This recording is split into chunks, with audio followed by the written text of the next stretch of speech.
The mob wants blood. They want political blood. I have to weigh my words carefully. They wanted a perp walk. They wanted a mugshot. They wanted fingerprints. They wanted gag orders. They want Trump to be treated like every criminal that they would have objected was getting abused by the judicial system had it been someone off the streets getting a mugshot, getting a perp walk, getting gag ordered. Had it been a disfavored political person, it would have been outrageous. But they want the outrageous treatment because it's not a political disfavored person.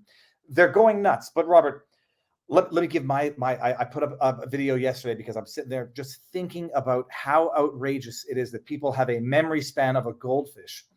Trump, they want him, they want the book thrown at him from the same institutions that literally fabricated evidence to go after him the first time, that literally lied, infiltrated, entrapped other political disfavored entities. I don't understand how people just don't look at this and say it is what it is because they still believe what they want. So the legacy media, the Twitter frothing at the mouth blue check, the legacy media blue check marks on Twitter, they wanted all this stuff to happen. They wanted Trump to be publicly humiliated as though they don't understand that would have only helped Trump even more. No gag order, no fingerprinting, no none of this. Just for the lay people, how does it work? He was federally indicted, arrested, charged. Why was there no perp walk, fingerprint, mugshot, and the rest? So, it's what we predicted, that there would be no bail impositions, that there would be no gag order, that there wouldn't be any perp walk, fingerprinting, mugshot produced, or the rest, because I felt that the federal judicial system recognizes the issues here. Now, that doesn't mean they'll be willing to stand up to the deep state when it comes to dismissal of charges. But I think even the federal judiciary, despite its otherwise, pro-deep state proclivities, recognizes this is uncharted territory and is going to be nervous about this. U.S. Marshals like themselves to be perceived as always being above it all. So like the New York Police Department that wasn't going to make an embarrasser do anything toward Trump to embarrass him through the criminal process, nor were the U.S. Marshals. U.S. Marshals are probably the best, most ethical actors within the entire Justice Department, in my experience. Not perfect by any stretch. I've got stories on that accord. But of the group, if you had to give me a group within the federal government I would trust amongst those different agency choices, overwhelmingly I would choose Marshals. U.S. Marshals are the most ethical of the bunch. So they weren't going to do any of that nonsense. So they weren't going to do perp walks. They weren't going to do arrest. They weren't going to do raids. They weren't going to do any of those things. When you see that go on, it's not the U.S. Marshals usually. That's almost always the FBI, the IRS, the DEA, those kind of folks that like to make the big staged arrests and seizures and all that jazz. Like, seize Manafort in his bed and early in the morning, raid Roger Stone at 6 a.m., stuff like that. Not like the Marshals. And the judges were highly unlikely to go along with it. And so the protocol here was to make sure everything looked normal. No excessive bail requirements, no gag orders, no perp walks, none of that. And that's what we predicted. And that's what came true on Tuesday at the arraignment. Now, since then, the government has filed a motion to try to limit access to the file under the guise that national security information may be present. The judge's response to that was immediately give national security authorization to all of Trump's legal team. So we'll see how quickly the government does that or if they try to weasel their way out of it. The government's next response was to try to prohibit Trump from looking at his own documents on the grounds that they're part of the discovery. Now, what they're doing is they're piggybacking off the fact that in your typical case, they have information the defendant has never seen that might otherwise be legally protected, that courts routinely allow them to limit how that information can be shared beyond the defendant and the defense counsel. Now, I've always thought that was a lot of much ado over nothing because you're allowed to file those documents for motions. You're allowed to file those documents at trial as part of the public record. Now, they try to do all kinds of squirrely things in national security trials, like they do in Eastern District of Virginia, which is where they screw over whistleblowers routinely. They might try the same here. The difference is they're asking the judge to deny Trump access, not to records he's never seen, but to records that are his. And historically, protective orders don't apply if there's an independent source of the document. In other words, protective orders are there for something that you only have access to because of discovery in the case, that there's no independent means of access to, that you've never seen before, not for things that are already yours that just happen to also be in the government's possession because they raided and took it. And so we'll see, this will be an early test to see how cognizant Trump's counsel is at pushing back, how aware the judge is on these issues, and how conscientious the court is at limiting this abuse of criminal justice power by the U.S. Attorney's Office in the case of Jack Smith. Robert, when we talked about this last week, I think, was it last week or the week before? I forget. And I said, week. look, the arraignment was just Tuesday. Yeah, and I'm thinking, geez, and I was saying, look, the indictment reads like it contains serious allegations. He's showing a reporter documents that he knows that he shouldn't be, that he didn't declassify, that he admits he could have but didn't. Do we yet know what those documents were? Because some people are saying those documents have not been identified. The government does not want them to be identified, which might reveal potentially something about the fact that they might not have been classified or other stuff. Do we know what those documents are yet? It appears that all that actually happened is they don't actually apparently even have the tapes. So they have Bob Woodward's notes, it appears. So General Milley told Bob Woodward that Trump wanted to go to war in Iran, and Milley stopped him. Bob Woodward asked Trump about that. And Trump said, Milley's lying. I have the document here that proves it. I have him actually trying to go into Iran. And he goes, no, these are still secret. These are still classified. So that it suggested that Trump didn't show it to him in detail. And he didn't actually share the contents with him. And he was using the secret classified language to affirm the credibility of his claim to rebut Milley's claim. Most likely, the document's not classified.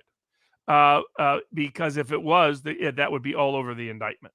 Most likely the document was never functionally shared with him, or that too would be all over it. If you know Bob Woodward's protocol, he likes to receive and keep copies of these documents as part of his research in his reporting, promising source protection along the way. Once again, showing Bob Woodward is the most unreliable. Anybody who still thinks Bob Woodward can protect your anonymity is an idiot. But he's relying on the fact Bob Woodward has always been a deep state shill. He was not a deep state exposer like Robert Redford and all the president's men. He was a deep state shill for Mark Felt, who ran COINTELPRO, who was Hoover's number one guy, who got passed over by Nixon because Nixon wanted his own people in. And so Mark Felt conspired to overthrow the elected president of the United States, using his shill, his stenographer, Bob Woodward, to write the deep throat Watergate story as if it was a mystery rather than a deep state coup. So that's who Bob Woodward is. You got to wonder, how did this information get into the hands of the prosecutor? Unless it was Bob Woodward going to them to tell them all about it, right? How would they know the conversation took place? So, but it appears there aren't tapes. It appears it's not clear whether the documents were not classified or Trump never showed it to them. Mm-hmm. Something they're hiding by what's missing from the indictment. And I'm sure there's a lot more along those lines. I mean, the case is one of the weakest. There are more legal people who looked at it this week who called it, you have the deep state whores running around championing it. You got your average, neophyte liberal lawyer who thinks these things stick. But putting those two constituencies aside, the people that have a lot of familiarity with these kind of criminal or political or national security cases, when they looked at this, their response has been pretty universal, which is this case is a crock. This case has every problem known to man. This case is as weak as it gets. And that's why, to give you an idea of how weak it is, Bob Woodward was making, not Bob Woodward, but his buddy, Bill Barr, was making the rounds today, this morning, telling everybody Trump's going to get indicted on January 6th. Well, why Bill Barr was all excited about this other indictment? Well, if the Florida indictment is so strong, why is Bill Barr begging them to already indict him on January 6th? Is it because they already know that indictment looks like it sucks right out of the gate? And they're hoping and praying there's some sort of other miracle case? because Bill Barr, who's been a deep state fix-it man with Robert Mueller since the 1970s, doesn't want to imagine what a Trump second term might look like for Bill Barr. Remember, Jeffrey Epstein, eternal truth, number one, didn't kill himself. Died on whose watch? Bill Barr's watch. Who are the Biden whistleblowers hidden from the public and Biden's criminality hidden from the public under? Bill Barr. Who is it that covered for everything that took place in the election in 2020? Bill Barr. So who is it that doesn't want a meaningful investigation into all, doesn't want a real Durham report rather than a mediocre Durham report come 2025? Bill Barr. Robert, what do we think of Vivek Ramaswamy? What do we think about him coming out saying, I'm going to pardon Julian Assange, I'm going to pardon Donald Trump, I'm going to pardon nonviolent Jan 6ers? To me, this seems like every serious candidate for the presidency that claims they're going to be challenging the deep state, hint, Ron DeSantis, should be already out there saying they will pardon Julian Assange, Edward Snowden, other whistleblowers, and Donald Trump from the January 6 people. No more political prosecutions to protect the deep state. And anybody that's been a victim of the deep state should be let free. And that should be their campaign. And it was smart of him. He's kind of following Robert Kennedy Jr., who had come out and said he would pardon Assange and Snowden and a bunch of other whistleblowers. Don't be surprised if down the road you see that reach to maybe some surprising places where Kennedy will pardon. But I think that's the only sensible approach. It shows you how clueless the DeSantis campaign is. That is that one, they have him out retail campaigning. He's a terrible retail campaigner. Like you're a good retail campaigner, Viva. Yeah, you like to get out amongst the people, talk to them, etc. I'm not a people person, so I've never been very skilled at that at all. But I'm still be better than DeSantis, who's just like between robot and with the head thing and the weird Kamala Harris laugh he's got going on. And that his wife sort of outshines him everywhere he goes. Don't have him, I would not put him out as a retail candidate. And he should be calling for the immediate pardon of January 6th, the immediate pardon of Julian Assange, Edward Snowden, and Donald Trump. But instead, he's saying maybe he'll take a look at it someday. That's a wuss position, but not a surprise from DeSantis, who has turned out to be pretty weak as a political candidate. Robert, before we get into the next subject, I totally forgot. We got to do some Rumble rants. Felisa Rufus, 35. Didn't Bill Barr play also an interesting role in the church committee? Barnes, can you tell us a bit about that? But you have already. Oh yeah, he was brought in. Bill Barr. So Bill Barr's father was the headmaster at the Dalton School, who's one of his last acts as there was to recommend a young math teacher to the school before he resigned, known as Jeffrey Epstein. His father would then go on to write a science fiction book in which portrays underage rape of underage girls. A little bit odd for a headmaster, you might say. Then Bill Barr himself he was an only child, grew up on the Upper West Side, real privileged. His first gig was through the Poppy Bush regime, and Poppy Bush put him in during Poppy Bush's days at the CIA. And in response, and he handled some of the response, bearing a lot of CIA secrets from the church committee in the mid 1970s. Then he was with the Bush administration, late stage Reagan, but predominantly Poppy Bush is who brought him in, and he helped cover up all the other scandals like the Panama scandal. He and Mueller keep showing up magically at key deep state points when the deep state needs a cover up. There's Robert Mueller or there's Bill Barr, going all the way back to the 1970s. And they both come from upper class WASP Manhattan families. So no surprise as to who and what they are. And of course, it turned out our biggest rats, our biggest agents, spies doing the worst things to national security were people like Aldrich Ames, from a long-standing WASP family, and others that often had connections to big old money families.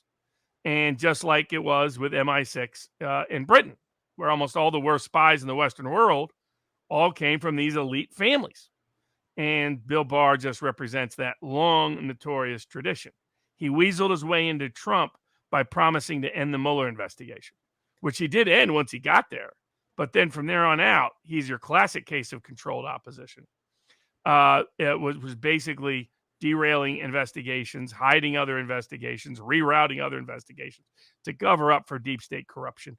And even the Durham report was about ultimately no consequence being faced by the most corrupt deep state actors that report details.